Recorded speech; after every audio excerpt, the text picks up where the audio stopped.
first task that I want to say something about is that we've got 2 columns here. This is a different kind of task. I think we have done something like that before, but here we've got the easy numbers, and they all add up to a large number, and they've got to try to link the calculation plans from the various columns. I just want to assure that in the guide, the written guide, the answers, the solutions will be given. Then we go on to more of the usual tasks, grids in 25s, and we get to this page where we use the combinations that add up to 100 or multiples of 10 or 100, like 73, 27, 64 and 34. And we use that in calculation plans where they can combine those to form 100, or in this case 50, there 100, 100, 100, and then it makes the rest of the calculation plan quite easy. So we help children to make difficult problems easy for themselves. Yeah, we've got a nice version of the Snakes and Ladders game where we give it in color, but the children have to do this. They've got to rotate the book to be able to play. Then we bounce on where we get a very, very exciting task.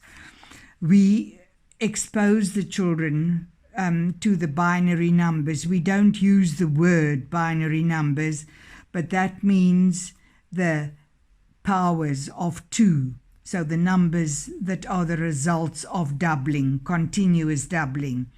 And it is possible to form any whole number by using the binary numbers. So we give this task where we give the children the opportunity to do that. And we will give more information about the binary numbers and how they are used in practice and in computers in the written guide.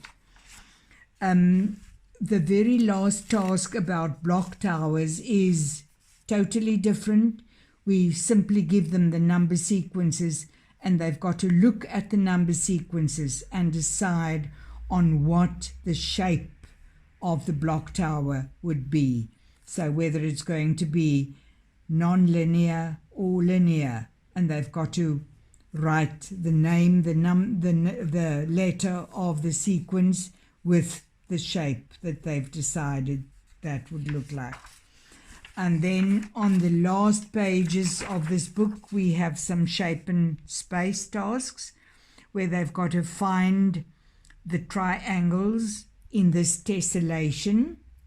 A tessellation is a tiling pattern where a single or more than one shape is repeated, and then they must figure out that that triangle consists of 2 of those, and this triangle also consists of 2 of those, and they've got to calculate without counting them how many of these will be in this tessellation.